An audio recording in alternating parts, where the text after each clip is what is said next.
Hi, so my name is Saira Draper. I am the former Democratic Party of Georgia's Voter Protection Director, and currently I'm a candidate for House District 90 here in Georgia.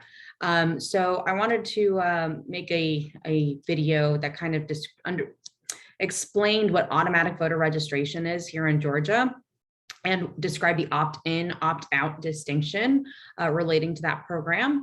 And why am I doing that? Because earlier this week, on Monday, there was a bombshell report in the AJC that reported that there was an inexplicable decline in automatic voter registrations here in Georgia as of January 2021. And since that report came out, it seems like that decline is somewhat explicable. So we'll get into exactly what that means too. But so automatic voter registration in Georgia, it happens through the Department of Driver Services. So if me as a Georgian, I go to the Department of Driver Services to get a driver's license, maybe I'm getting a new driver's license, maybe I'm updating my driver's license to reflect a name change or an address change. But the idea is you have this interaction with DDS, Department of Driver Services, and then your information is automatically transmitted to your local election office to update your voter registration. And it's automatic because you don't have to do anything affirmatively to make that happen. It happens unless you opt out of automatic voter registration.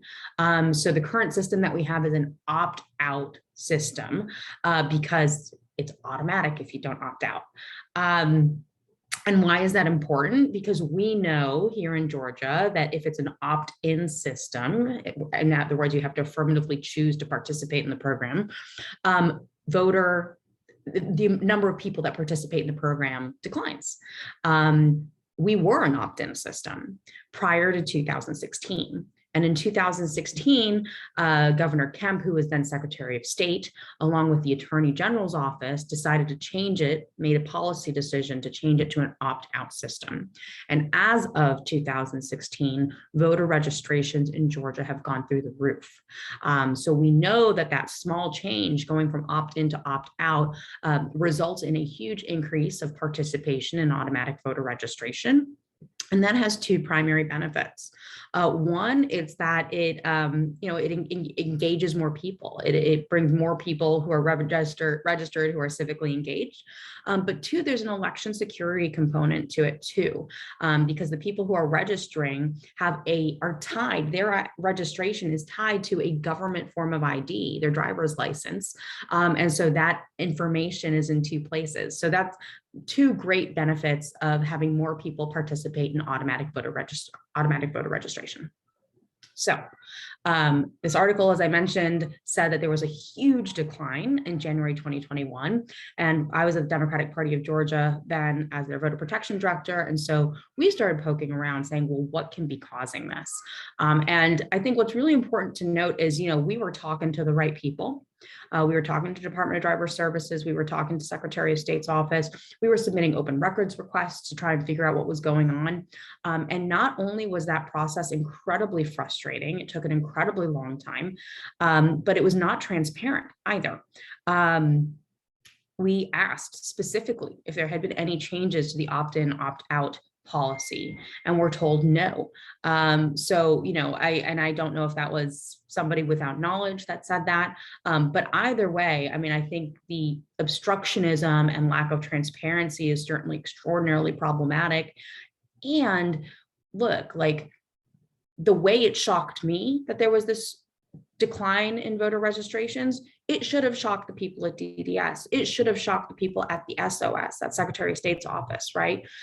There's really no excuse for why they weren't conducting their own investigation to figure out what had changed, what had happened to cause that sudden decline in voter registrations in, one of the biggest battleground states in the country.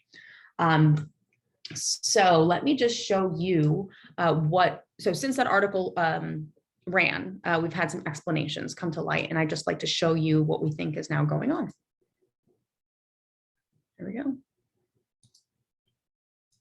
All right, so it looks like this is the form, this top portion of the screen here, and this is a tweet from Mark Nisi at the AJC. This is how people opted out of the automatic voter registration program in the past. So, they would reach this screen at DDS that says you register to vote, and then you could select this box to opt out.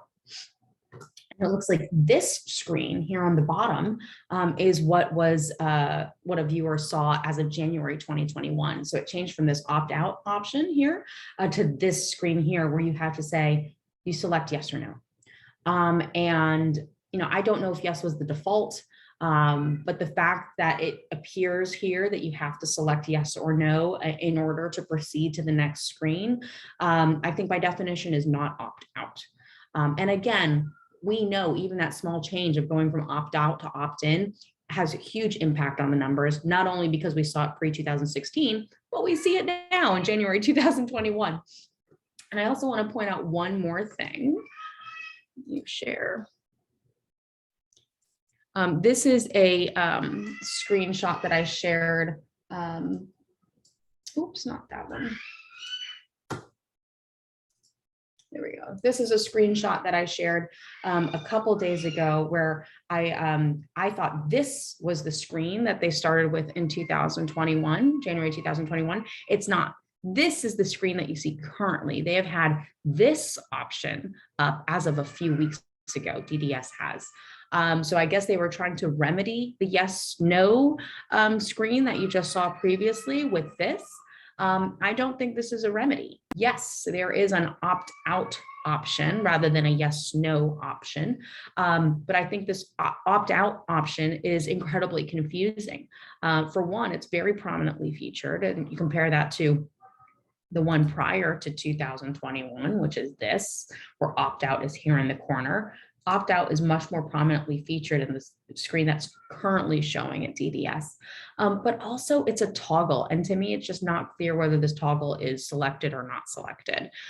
So in my opinion, if we want to return to the numbers that we saw before January 2021, we need to return to this kind of design. I would also be open to, the Secretary of State's office, DDS, working with people who do this, right? The people who focus on UI and design and figure out a way to present this information to voters so that they are encouraged to participate in automatic voter registration and at the very least know exactly what decision they are making.